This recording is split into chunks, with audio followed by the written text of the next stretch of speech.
ज्या पद्धतीने मस्जिदचा जो येणारा धन आहे ते त्यांच्याच कम्युनिटीवरती खर्च करतात असं त्यांचं म्हणणं आहे. आपण या देशामध्ये हिंदुत्व हे राष्ट्रीयत्व समजतो, परंतु जर मुस्लिम किंवा काही समाज आपल्या जी काही मिळकत होते त्यातनं जर त्याच समाजाचा विकासाचा विचार करत असतील तर हिंदू धर्मीयांनी आपल्या मंदिरातनं हिंदूच्या विकासासाठी निधी वापरावा असं बोललं तर त्याच्यात काहीच गैर आहे असं मला वाटत नाही. सर, पुरवणी मागण्यांमध्ये सत्ताधारी आमदारांना जे 40 कोटी दिले, काँग्रेसच्या 4 नेत्यांना निधी दिल्याची माहिती आहे. त्यावरून काँग्रेसमध्ये वाद सुद्धा झाला. ते 4ही नेते टॉपचे आहे, वडेट्टीवार, थोरात, अशोक चव्हाण आणि पृथ्वीराज चव्हाण. वाद करण्यापेक्षा त्यांनी महायुतीचं अभिनंदन केलं पाहिजे. एका बाजूला बोलायचं समान निधी दिला नाही, दुसऱ्या बाजूला आपल्या आमदारांना निधी दिला तर वाद करायचा. मला वाटतं ही दुटप्पी भूमिका आहे. एका बाजूला सांगायचं आमच्या आमदारांना निधी दिला नाही आणि दुसऱ्या बाजूला नेत्यांना निधी दिला त्याचं दुःख व्हायचं. मला वाटतं नेमकी भूमिका स्पष्ट करण्याची आवश्यकता आहे. परंतु भांबावलेला काँग्रेस पक्ष आहे, त्याच्यामुळे कुठली एक भूमिका घ्यावी हे त्यांना त्या ठिकाणी कळत नाही. त्यामुळे सगळ्यांना निधीचं वाटप केलंय हे यातून त्या ठिकाणी ध्वनित होतं. काल राजस्थान त्याचबरोबर छत्तीसगडच्या ज्या निवडणुका झालेल्या आहेत, आता तोंडावर येऊन ठेवलेल्या लोकसभा निवडणुका आहेत, यामध्ये मिशन 45 हे आपण सर्वच म्हणजे महायुतीतर्फे करत आहोत.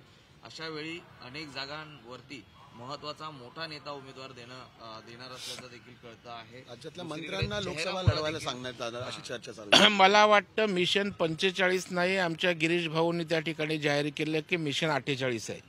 या राज्यामध्ये 48च्या 48 जागा भारतीय जनता पार्टी शिंदे साहेब आणि अजितदादांच्या नेतृत्वाखाली आम्ही जिंकणार म्हणजे जिंकणार, एवढा आमचा आत्मविश्वास त्या ठिकाणी वाढलाय.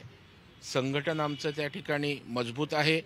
आता निवडणुकीला कोणाला उतरवायचं हा विषय सर्वस्वी आमच्या शीर्षस्थ नेतृत्वाचा आहे. महाराष्ट्रातना एकनाथरावजी शिंदे, देवेंद्र फडणवीस साहेब, अजितदादा हे शीर्षस्थ नेते महाराष्ट्रातनं जे काही निर्णय घेतील तो केंद्र सरकार आणि संसदीय मंडळ त्यावर शिक्कामोर्तब करेल. आता काही राज्यांमध्ये सिनियर लोकांना उतरवलंय, पुन्हा इथे काय करायचं हा निर्णय त्या ठिकाणी वरिष्ठ मंडळी घेत असते.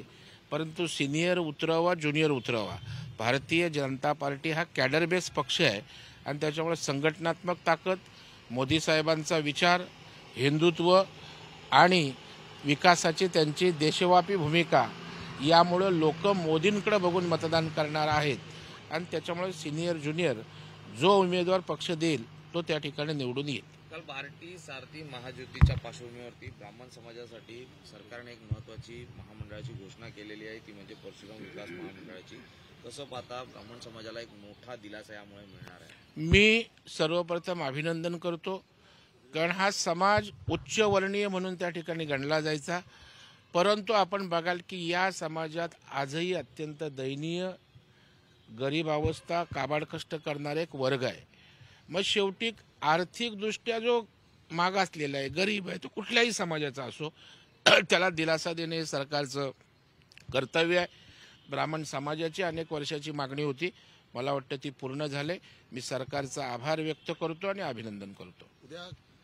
उद्या भाजपने एक महत्त्वाच्या बैठकीचं आयोजन केलेलं आहे. कालही समन्वय समितीची बैठक झालेली होती महायुतीच्या. कालच्या बैठकीमध्ये थोडीशी खरडपट्टी काढल्याची माहिती समोर येते. नेमकं खरडपट्टी काढण्याचं कारण काय होतं? कोणी खरडपट्टी काढली अशी चर्चा सुरू आहे. चर्चा आता तुम्हाला कशी बाहेर माहीत? अशा प्रकारची कुठलीही खरडपट्टी नाही. उलट धावपट्टी आमची आणखी भक्कम करण्याचा प्रयत्न झालेला आहे. तिन्ही पक्षांमध्ये आपण जे बोलता की विसंवाद आहे, तशा प्रकारचा कुठलाही सुसंवाद नाही, सुसंवाद आहे हे आम्हाला त्या ठिकाणी एकीच्या निमित्तानं आपल्यालाही दाखवायचं आहे. व्यवस्थित नियोजन झालंय, कसं पुढं जायचं ते ठरलंय आणि सगळे एकोप्यानं सामोपचारानं आम्ही हातात हात घालून या ठिकाणी आमचं मिशन पूर्ण करणार.